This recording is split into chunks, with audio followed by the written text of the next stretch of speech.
regarding on. Hold on. Okay, so now it's on. So I'm not using any cameras today, so it's only gonna be slides and recorded voice. And this mic is one of those low quality mics, so if you ask a question, you don't end up to be in a YouTube channel. So no worries. All right, so let's go. Next 30 minutes or so, half an hour or so, I would like to spend some time with you and explain what is a digital twins that are based on real-time multi-body approach. And yes, the title is a real monster. So, and my challenge here today is to make you understand what the heck is this, digital twin based on real-time multi-body approach. And if you understand the title, I think that's already quite a bit. So, as I mentioned already when I started my lecture in a wrong lecture room, that I'm coming from the Department of Mechanical Engineering, and that tells quite a bit about the content, subject matter of my lecture today. So I'm focusing matters related to technology, simulation technology. But really what I would like to discuss today is that how the simulation technology can be used in different product processes. So my presentation today consists of 3 parts. First, we're going to take a look about what exactly is a digital twins and how is that I understand that topic. And then we're going to take a look at the product processes and not just the product development where the simulation is typically being used. But also I would like to see if there's other product processes where the simulation can be used. And that's where we actually need the real-time simulation.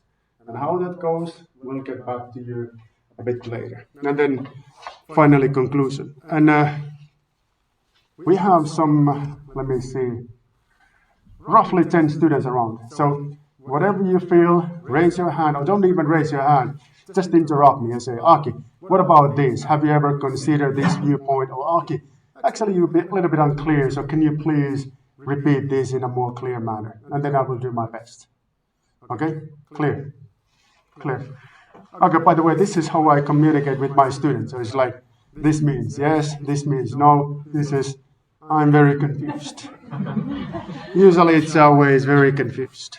All right, let me shortly get started from the background. Now,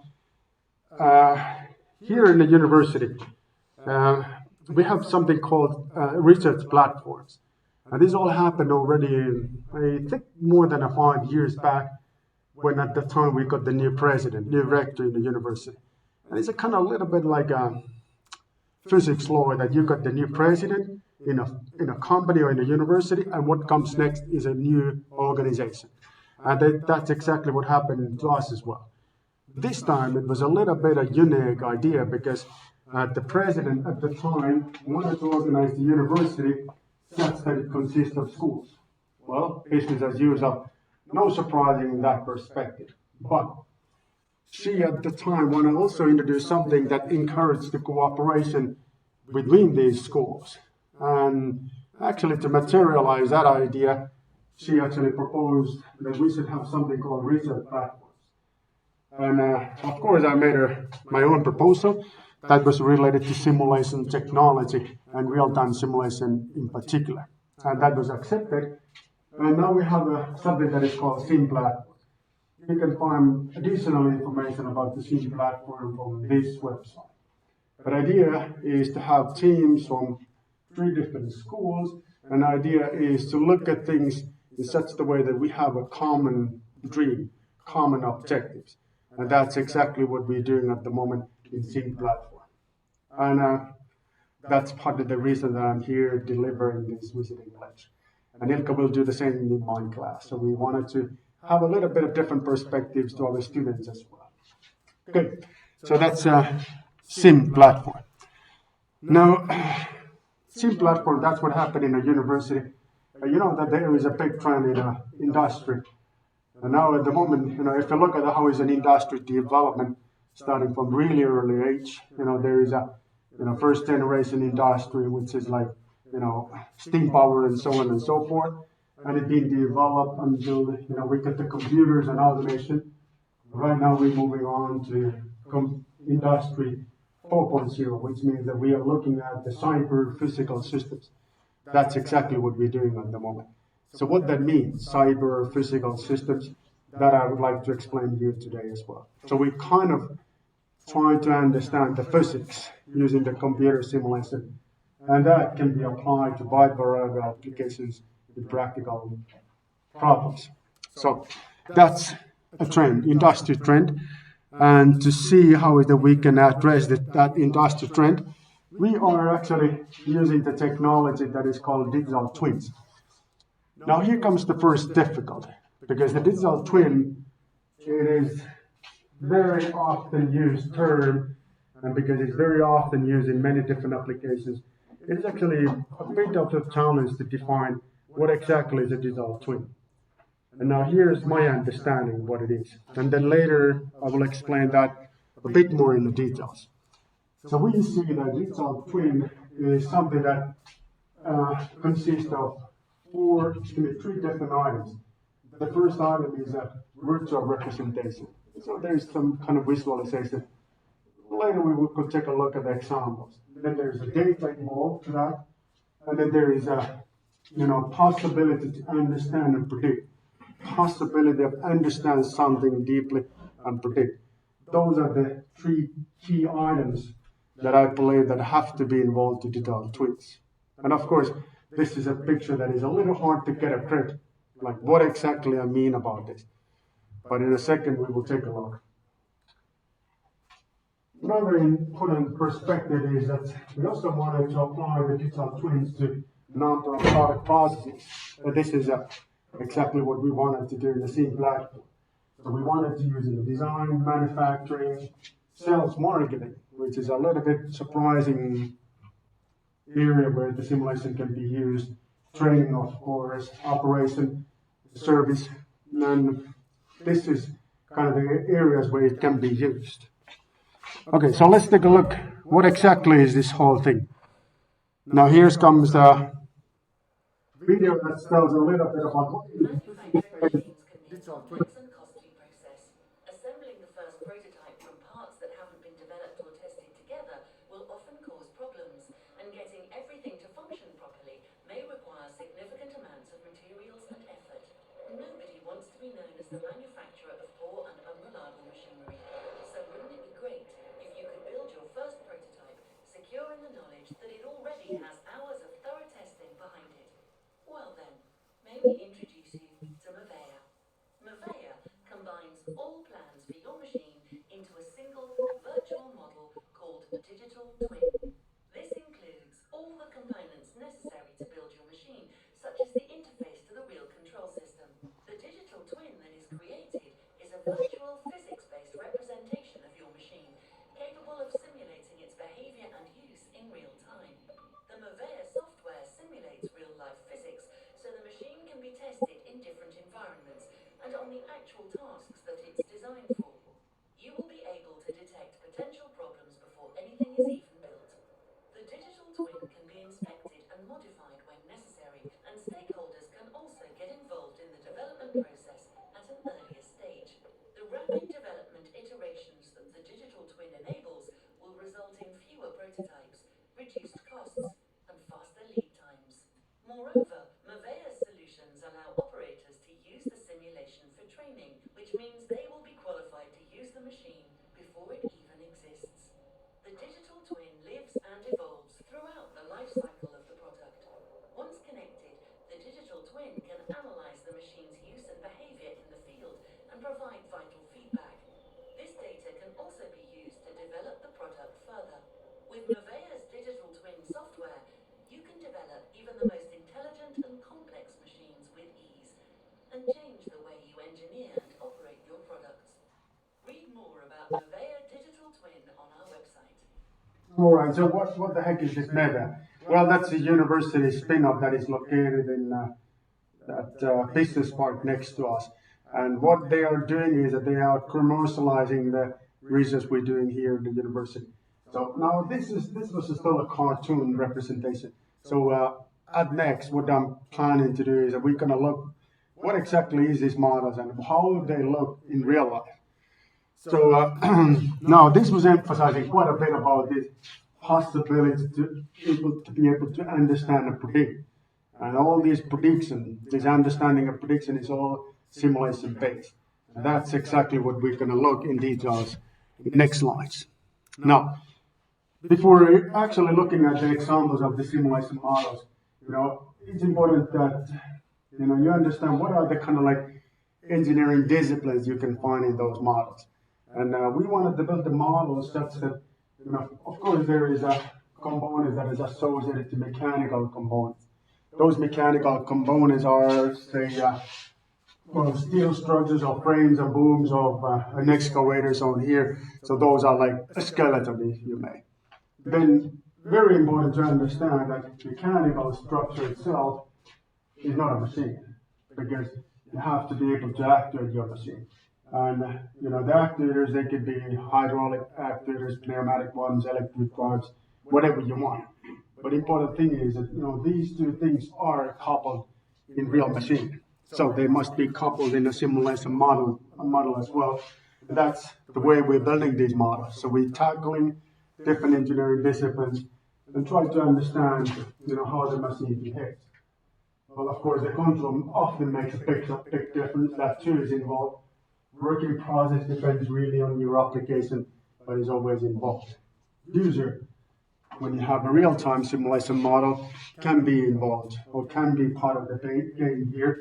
So how this goes such the way that all the simulation is synchronized to real-time, making it possible that the user is actually the one that is running and controlling the simulation model, like they do in the real life. So those are the examples. So let's take a look how they are. How are the simulation models? So here's an excavator, the one that we look at in a cartoon picture. So you can see that it's a model that includes mechanical components, actuators, environment, which is here the pharmacophone model, hydraulics, all the details related to that, tracks, those are involved as well. So this is real physical representation of an excavator. And now what is important here is that the user is actually operating this like he's operating a real machine. And it gives us a lot of possibilities. Of course, we can use this concept in a product development, like I will explain a bit later, but we can use this in other purposes as well. And as you may notice, now we are very close to game technology. And now when we are using or visualizing our models, we're using two technologies that are often used in games.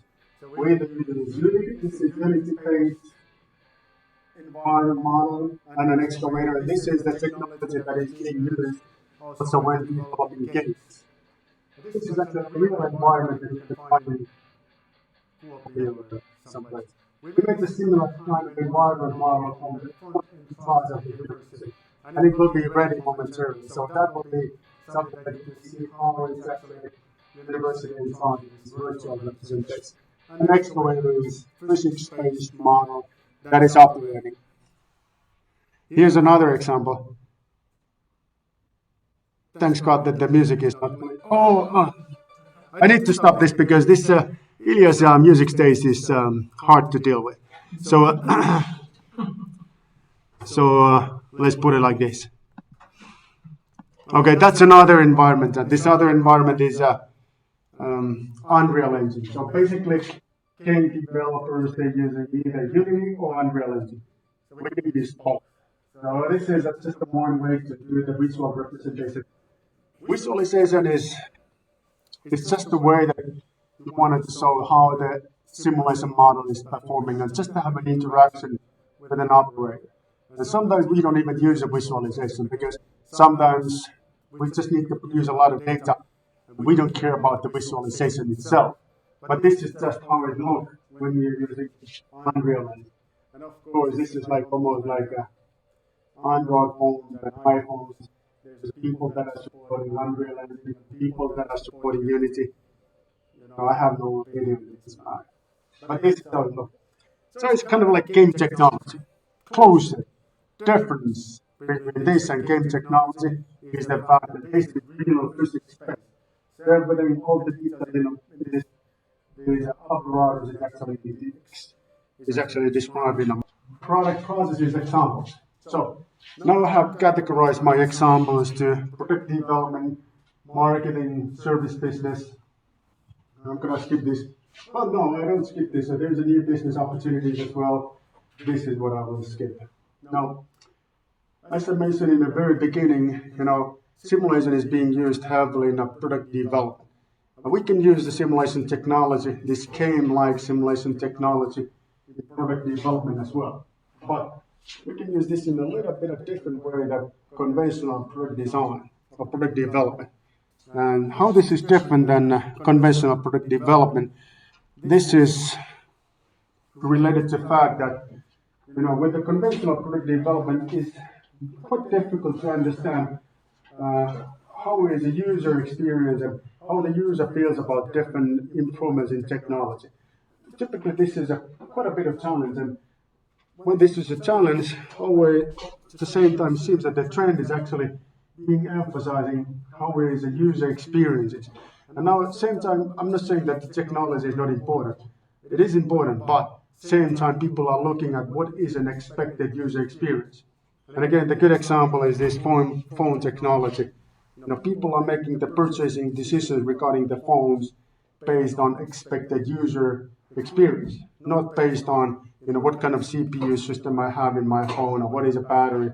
Is a bit irrelevant, but it is how it is that they're expecting user experience to be.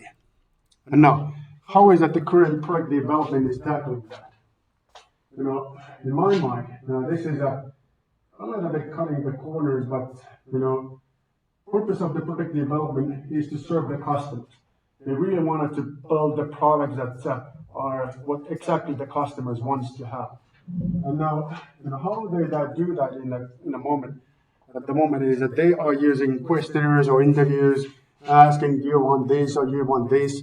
And it's of course one way to do it. So once they build an idea that this is what the customer needs, or then they're using digital tools that are these simulation tools and so on and so forth, and that's how they do the product development. My extreme statement is this: these digital tools are just helping you to do wrong decisions faster. And why I'm saying that? Because what is really important here, how well this link is actually covered. And we would like to change this picture such that these digital tools are no longer used as an expert in the product development team, but they are being used as a bridge that connects the customer and product development. So, how it goes? Well, it goes with the help of this game-like technology. In game technology, you can have a new idea. Okay, this is completely new product, and I would like to ask how the customer feels about this new product.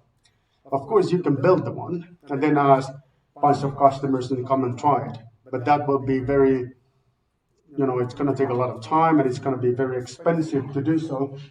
So instead, what you can do is that you can build the physics-based real-time simulation model and ask people, how is this? Do you like this product? Would you be willing to purchase the product like this? And then the customer is saying, no, I hate this, big time. And it's good, right? So that's good to know. So we are not going to make this kind of product.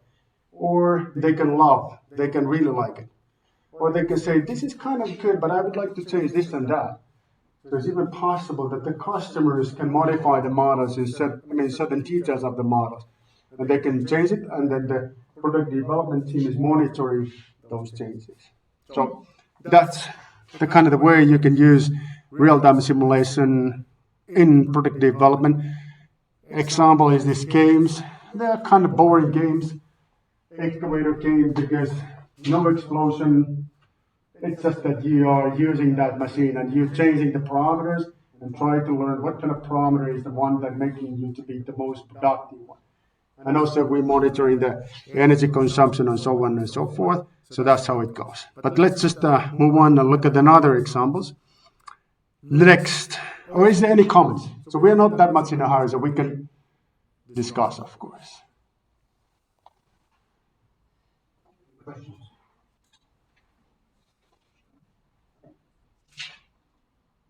Maybe you would like to challenge me, like, no, I don't think that that's the case. So, Yeah, like if you build something in the digital twin, like how close does it have to be to the real thing? Like if you have something very complicated, you like have to make like you have a computer inside a thing, do you need to simulate the computer to your that's an awesome question. That the question is like, how accurate the model have to be. That's I really there's a temptation to come and hard, but I'm not going to do it. I'm not going to do it. But awesome question. And this is of course, there are different kind of models that can be used. I need to go all the way back to where is it? All the way back to here. Here. No, I want to go one slide back. Here is a different kind of phases of the steps what you need to do in your product lifetime. So the design, and there could be concept design, and then the real detail design, and so on and so forth. Our understanding in the field that the level of details you need in a different step is very different. In a concept design, you probably don't need to have that detailed model. So it's all right to skip some of the features. You may even skip the actuators. You can have a little bit of realistic representation of hydraulics, but doesn't need to include all the components in your hydraulic circuit. When you're moving on to detailed design, then you keep on adding the details to your design and so on. But then when you're using manufacturing, training, operation, then you keep on adding those details. So it's like something that is developing during the course of the product itself. But ask some question.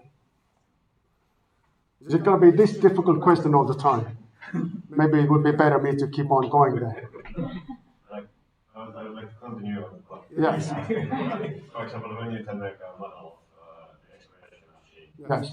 does the model at the end include like single molds of the machine? Oh yeah. Well, that's typically what limits us is the fact that we are computing everything with synchronized to real time. So there's a limitation how many computations we can do in a model itself.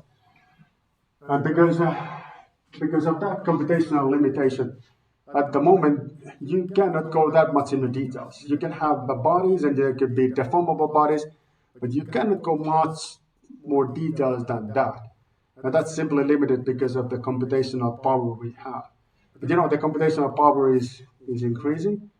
And not just that, but also the formulations itself are getting better and more efficient. So we see that more and more details can be added to models. Another outstanding question. Really nice. Okay, so let's jump back to this phase. I was already all the way here.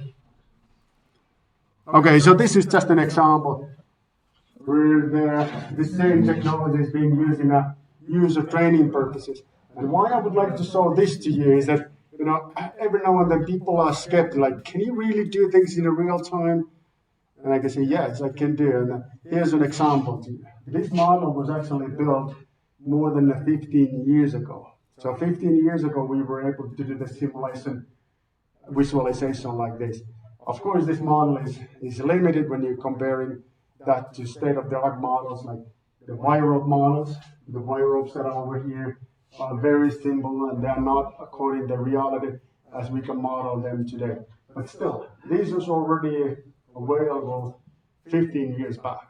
So it's telling you that the details we can do today is quite much more than 15 years ago. All right, then I'm going to spend 5 minutes, and then we will discuss. Okay? In this 5 minutes, I shortly show you ideas that are related to service business.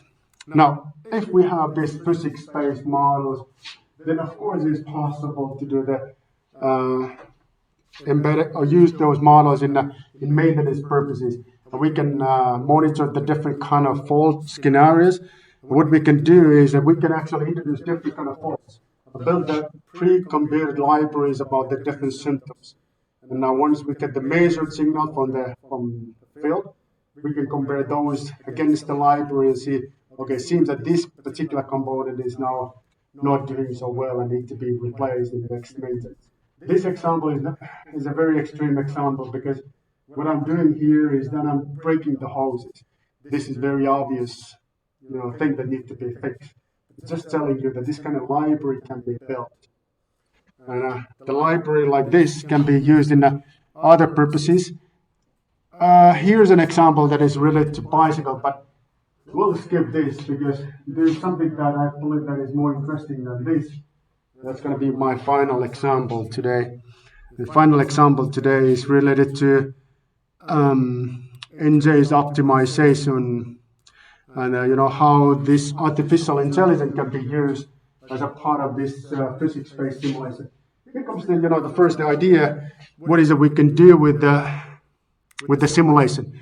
Let me go back here. And let me explain this to you, and let me then show how is that we can use it in our framework. This. Hold on, one more time. Back here. I want to stop it when it is about to run. Okay, so it's always skipping it. Okay, so let me just explain why it is running here. First, I have here just like an Angry Birds game. The game that you're shooting the ball, and the idea is to break this wall as much as you can. And now what I will do in this game is that I'm using predictive simulation. But the predictive simulation is something that I'm actually computing faster than in real time. Because now, if computing faster than in real time, you can kind of have an ability to see what happens in the future. Because, now when we're computing, and often when all the computation is done, then we're waiting. And what is that we're waiting? We're waiting that the time will hit to us, and then we will continue to compute. But what if we are not waiting the time to hit to us? It means that we kind of see what happens in the future because we're going faster than the time, faster than the real time. And now if we compute it much faster than the real time, then we can see quite long the future. And if we really speeding up the computation, then we can have different motion scenarios, 100 different motion scenarios. Each one of them can be seen or projected in the future.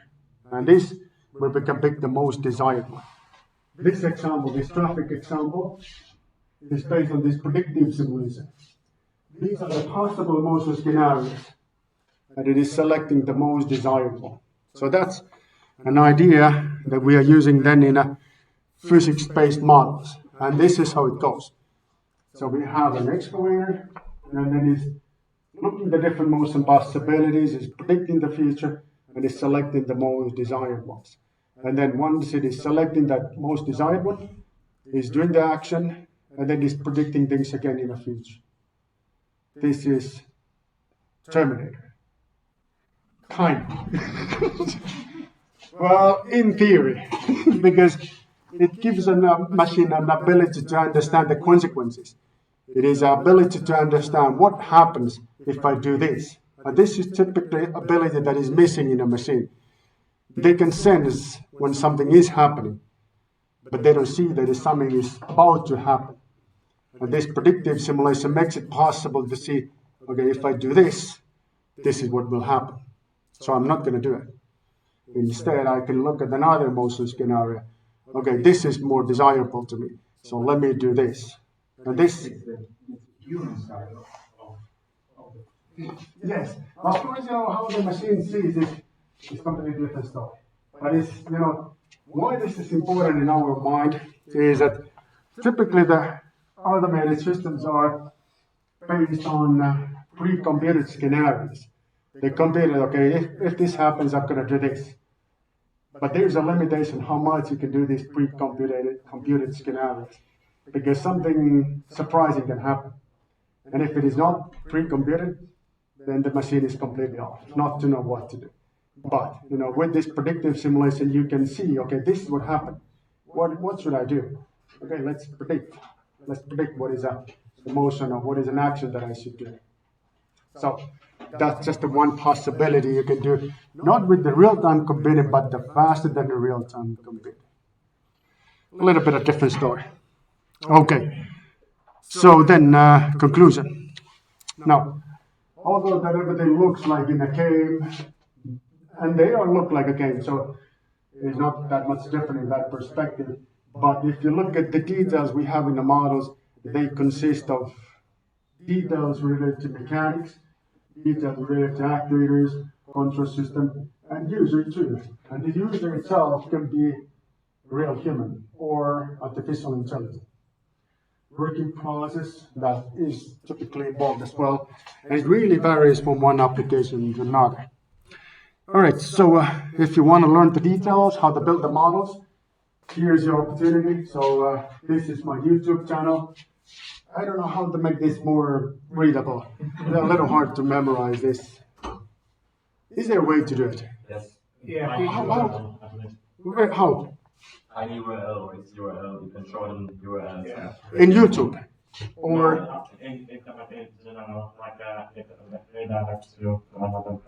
okay. So can you give me a lecture in that? Later then, later. Okay, but yeah, this is not very convenient. Just have a QR code so we can scan it. Really? So that too. Yes. So no wonder that I only have 100 subscribers, because my marketing is no good. So okay. We can do it. So if you can do the slides, we can add that tiny URL. Okay. All right. Then what else? Yeah. Check out this one. This is this sim platform.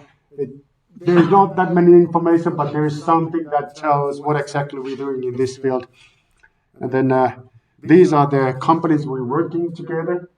These and others. This is a little bit not an updated slide, but these are the teams that are involved to sim platform. Then some couple nice videos at the end. I guess that you have seen this before. Yeah, and of course, guess what? T. This is my personal favorite. Our rector, seriously. Even the map is missing, so that's why he looks so angry. Okay. No, right, so this is it. So now we can discuss. I promised 5 minutes. It was 7 minutes. Thank you.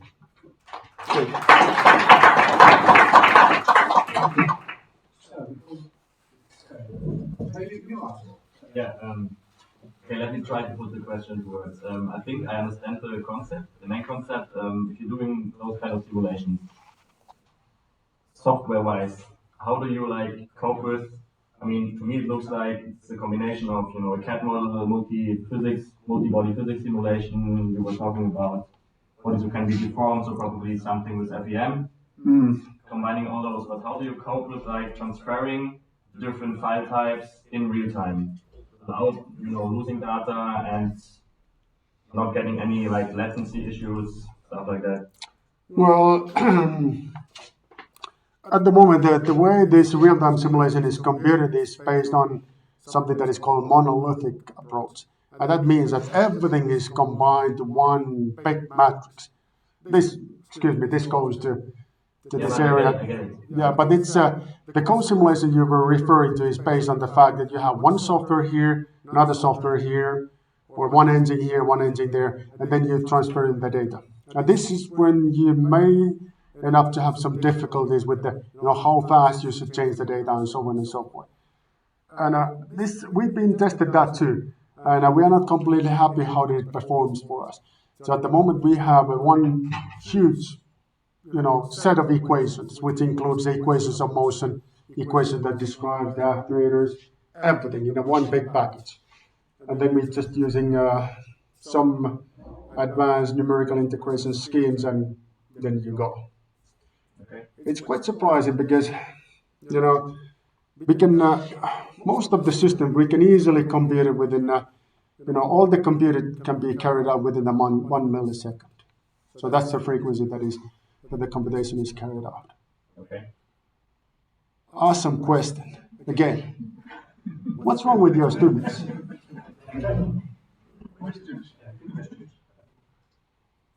Yeah. Yeah, this is repeating itself. It's a phenomenon. So you participate in this class every year, or how come? No. Okay, so you have something. Any other questions? More of a comment, but maybe it's also a question. Yes.